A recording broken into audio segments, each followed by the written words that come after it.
Hi, I'm Ken Harbaugh, former U.S. Navy pilot and host of Warriors in Their Own Words. Our mission here is simple: to preserve stories of service and sacrifice from America's warriors. Through archival interviews with veterans from World War II up through modern day conflicts, we present firsthand accounts of what it takes to defend a nation. This is the unvarnished, unsanitized truth from those who lived it. This is Warriors in Their Own Words. Where I landed, was this guy shooting at me, and he would fire off 4 or 5 rounds and then come down and let him fire 4 or 5 more. He's going to hit me. So I started crawling down the side of the hedgerow. When I got probably 100 feet, I started getting firing from the other end.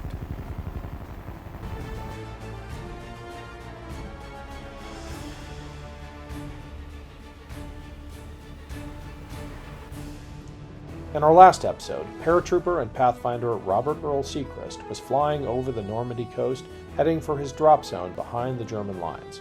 His mission was to clear the way for the airborne invasion on D-Day. The sky was filled with German anti-aircraft fire. I've never seen a 4th of July like this, and you could hear the bullets hitting the plane. You could hear them going through your chute. And just through the grace of God, some of us weren't hit and seriously injured. A lot of the guys took some flak that hit them, but didn't do great damage to them. One of our planes was hit. And they were carrying under the plane in the luggage racks explosives, and something hit that explosive, blew the whole plane apart. Everyone aboard was killed. Believe me, that doesn't make any points for a paratrooper to fly over people with guns that can shoot from the ground, believe me, because those planes are only running 160, 180 mile an hour. And they have to slow down, they should slow down 110, 120 for the drop. And some of those pilots were wonderful. And they put the people right on the drop zones. Others were forced, because of the tremendous amount of flak, they were forced to deviate from their flight paths. And that's where a lot of the paratroopers were misdropped. And one of the planes went into the channel. We were very low. We were under 400 feet, I know, or at least I'm sure we were. We were under 400 feet when I went out of the plane. When my chute opened, things happened to me, and I didn't realize, but I think the fact my weapon was in a canvas bag, broken down. That was next to my body, and then a emergency parachute was there, and under my side was a canvas bag with a gas mask in it, and all that kept that bag, my weapons bag, close to my body, and those chutes, they're really tight on you. So, but when I didn't have that emergency chute, and I didn't have that gas mask, and when my chute opened, I believe this is what happened is that the gun came up and hit me in the chin and drove my lips up, and my lips come down over my teeth and penetrated my teeth.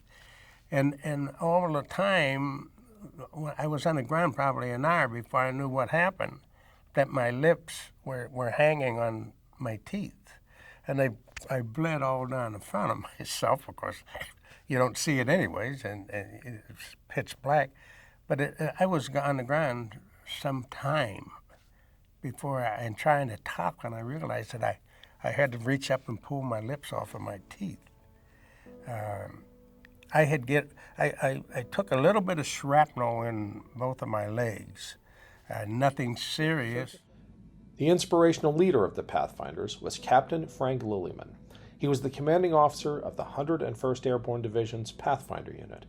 Lillyman had a flamboyant personality and a taste for the limelight. In spite of regulations, he took a motion picture camera on practice jumps and became known for the cigar that he clenched in his teeth.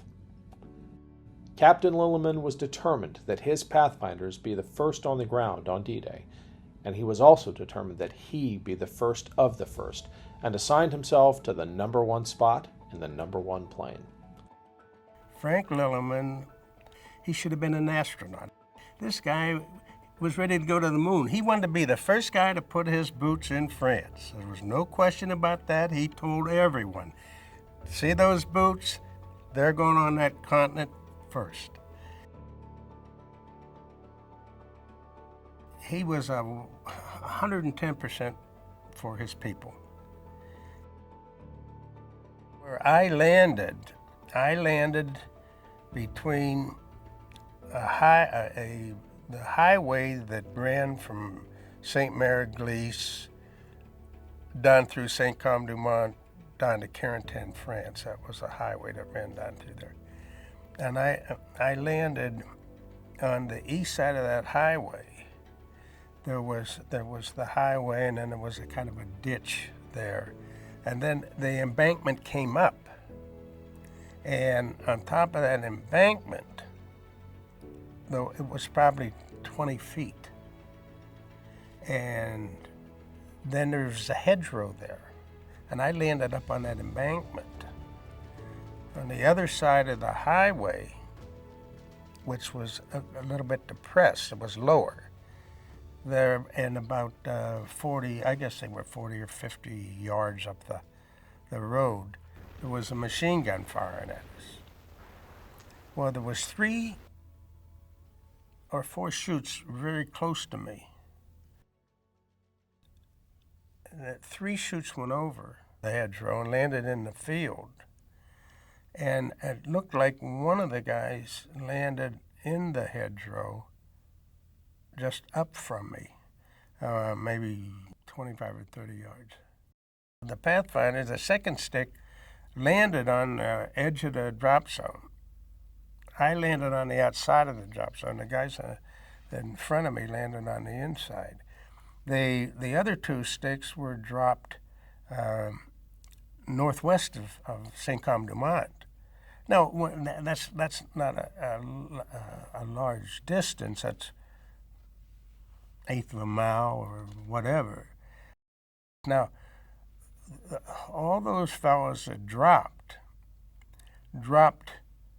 further east of the road. I was alone. I was out there alone, and when I landed, my chute collapsed just on the side of the hedgerow. Now, a hedgerow is just a mound of earth with a lot of shrubbery, trees even in them. They grow in them. And the French, for hundreds of years, have used hedgerows as fences for their cattle, their farming, and things of that nature. And they were so thick that you couldn't penetrate them. In most cases, they were very, very thick. I had seen hedgerows where the Germans had cut holes through them and could fire through the hedgerows. But when I landed, my chute caught on the hedgerow, and I kept thinking to myself, I'm gonna get that chute down first because anybody will see it. And so I was trying to pull it down, but I was too close to the hedgerow and it was sticking on it. And I had to get back towards the road to pull it down. And I was on my knees back towards the road trying to pull it down when this machine gun started traversing down the hedgerow. And I rolled down in closer to the hedgerow as I could get, and he couldn't elevate his gun down low enough to hit me. He would have been firing into the embankment. So I got out of my chute. I had my 2 lights, but I had to get on the other side of the hedgerow because I'm on the wrong side of the drop for the drop zone. And so I didn't want to go back towards Saint-Côme-du-Mont. I could see the little village was there, the towns, the houses and that. And I didn't want to go back that way because this guy's shooting at me. And he would fire off 4 or 5 rounds and then come down a little and fire 4 or 5 more. He's going to hit me. So I started crawling down the side of the hedgerow, and all of them have openings so that the farmers can get their cattle on that end and that. Well, when I got probably 100 feet, I started getting firing from the other end, and I was very close to an opening. At that time, they were shooting off flares. The Germans were shooting off all flares, and it was like daylight in some cases. And the only thing you did then was just hug the ground and pray, because there was nothing else you could do. The Germans, I can't believe that they were up all night waiting for us to come, but they had to have been alerted the planes coming over the channel, they had to have been alerted. And I can remember saying to myself, what the hell are those guys sitting out here in the dark for, shooting at me? They should have been home in bed, or back at the barracks, or wherever they sleep. I couldn't believe that, that these guys were serious. They were trying to kill me. Carrying those lights with me, and I had assembled my M1, and I was trying to crawl, dragging my lights, holding my gun, and so I thought, I was in one of the parts of the hedgerow where it wasn't that high, and I thought, well, I have to get over there anyways. I'll throw the lights over the hedgerow, and they're about like that in a canvas bag, about 12 inches square box like in canvas. And so I got up on my knees and I had my back to the hedgerow and I just flipped it up over the hedgerow. Well, the first one went over, because I heard it land on the other side. As soon as that light landed, I hear a click from the cricket. It's a click-clack, and a cricket. They gave us these crickets to identify one another. You hear some movement, you click it once, and if it's an American, he's got a cricket, he's going to click it twice, and then you find someone. As soon as he clicked that clicker, this guy with a machine gun opens up on it, and I was. Fortunately, because I was on my knees, and I was just getting ready to throw that other light when the firing started, and so I laid still, and he threw some penetrating shots at us, and then everything quieted down again. But there was so much firing, so much noise, and so much light. I kept thinking, oh boy, it'd be nice if it was dark. No one ever got the lights set up on any of the. To my knowledge, I know 2 of the sticks didn't, and I don't think anybody got lights up on that 3rd stick. But what they did do is that all 3 of those Eureka systems were set up, and the pilots in the plane could know when they were over those systems. They set one of the Eureka systems up in a tree, I know, and another one was set up on the ground. The fact that I was alone at the same time, rather than being in a big open field with another 30 or 40 guys, that was pretty scary. If I started one way, I'm being shot at. If I start the other way, I'm being shot at. And every time somebody clicked a clicker, somebody gets shot or someone starts shooting. So the Germans knew just what the hell those clickers were. Well, they must have known because they knew they weren't theirs. They knew, the Germans knew that noise is being created by an American paratrooper, not a German. And so when they heard that noise, they shot at it. Click clack, click clack. No, hey, that I've never heard a cricket make that noise. These were very strong, heavy noises that come out of that. This wasn't anything like the, back in those days, the jack-in-the-box, you get a little tin cricket in there. These were a lot heavier duty crickets. And it might have been a great idea. But, the verbal password in English is still a better idea, I think, because crickets didn't do it for us. The casualties that I was aware of at the time was one of the fellows that jumped in front of me was a fellow named Len Newcomb from Nebraska, and another one was a corporal named Larson from Montana, I think he was from. Larson got through. He was one of them that actually these guys all landed where they should have landed, but Newcomb and one of the other fellows lost their. He apparently lost his weapon in the jump. There was 3 of them captured the next morning. When daylight came, the Germans, we had a lot of Germans around us, and 3 of those guys were captured and spent the war in a prisoner of war camp. One other fellow was killed in the jump. So I don't know the outcome because of my own circumstances. I don't know what the total outcome was of that.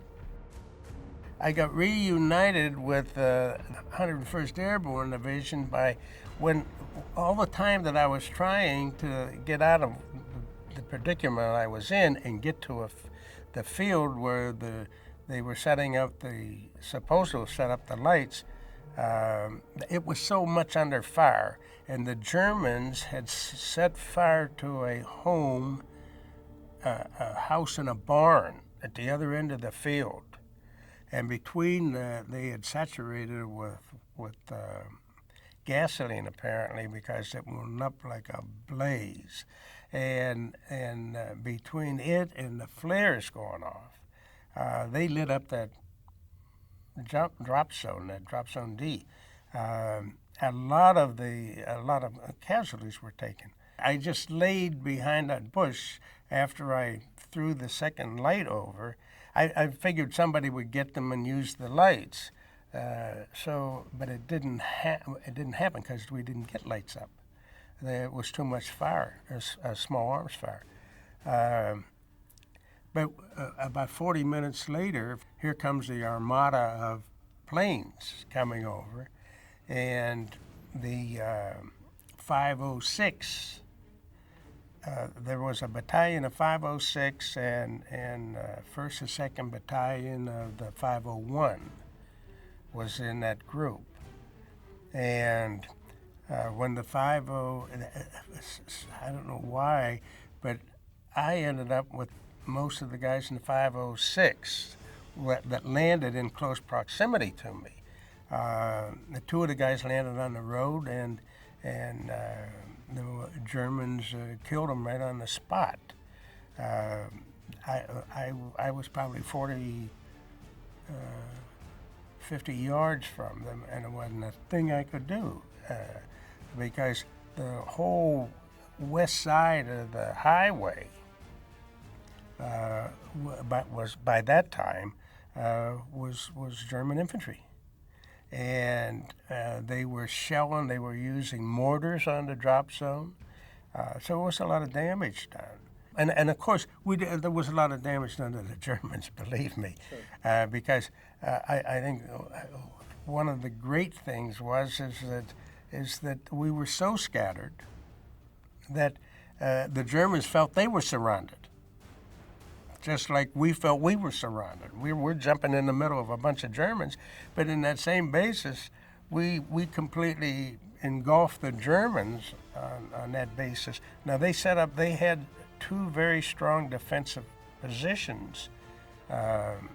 One was east of our drop zone, and the other one was along the causeway, the Carentan France Causeway, which was the main highway that ran from St. Mary-Glees to Carentan.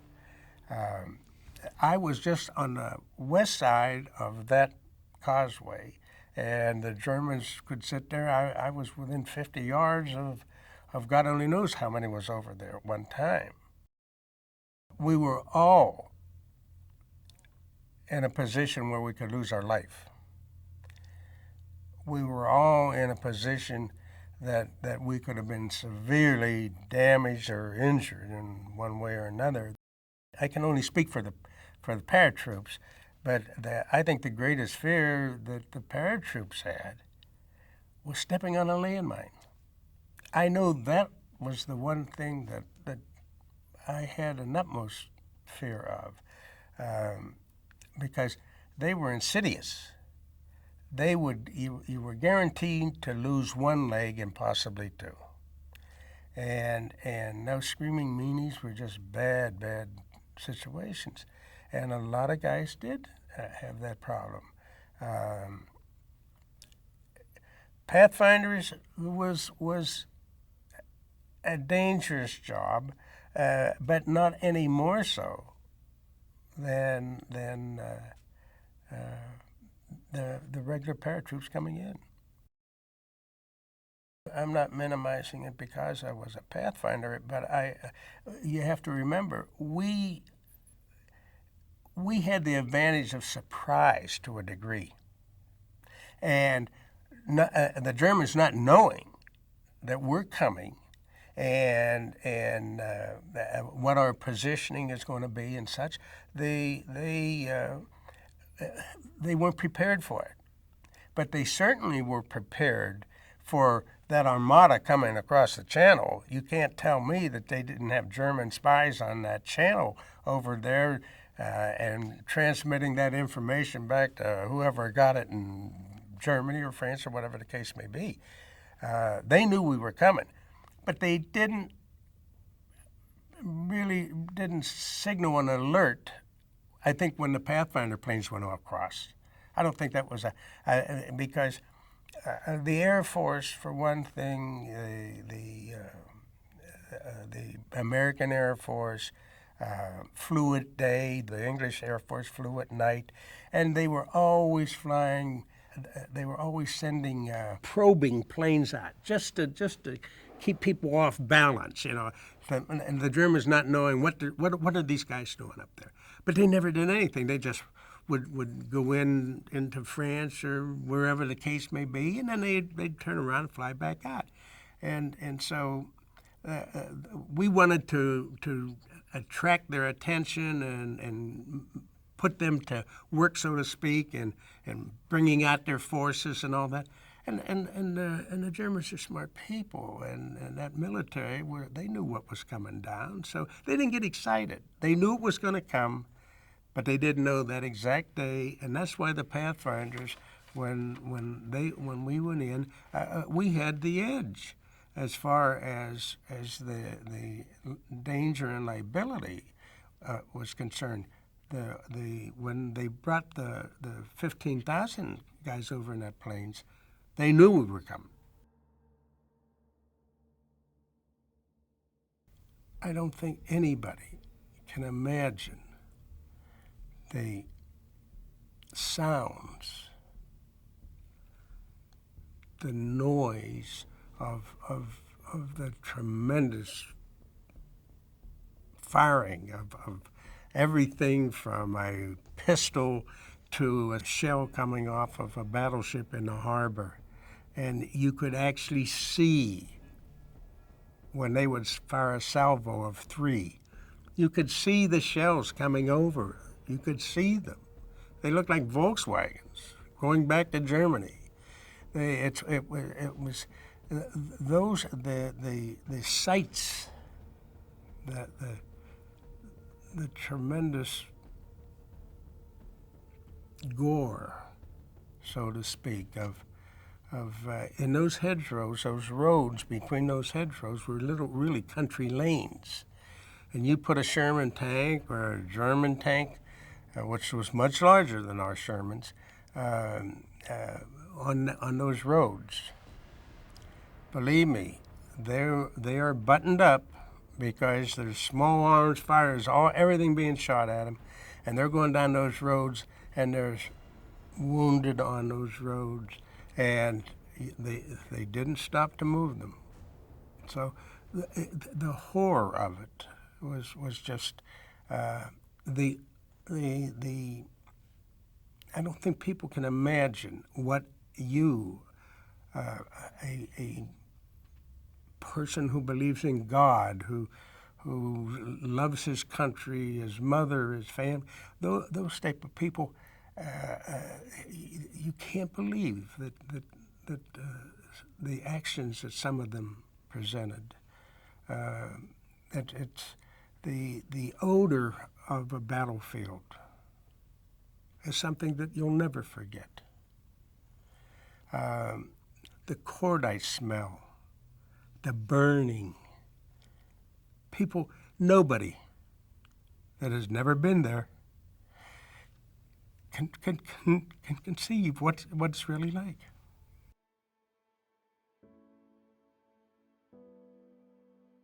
I think we shortened the war.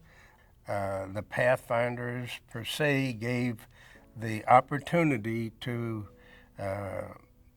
General Eisenhower and his people to go on and win it because we opened up that beachhead. There's no question about it. The Germans did not touch the beachhead from anybody behind us. They did not get through and get to the beach. Nobody did. And that was the key to the Pathfinders. Our job was to bring those troops in, and the paratroops were going to stop anything from getting to the beach, and we did stop everything. How proud are you of having been a Pathfinder? How proud? Well, I can only say that I don't feel I ever have to take a back seat to anyone when it comes to that.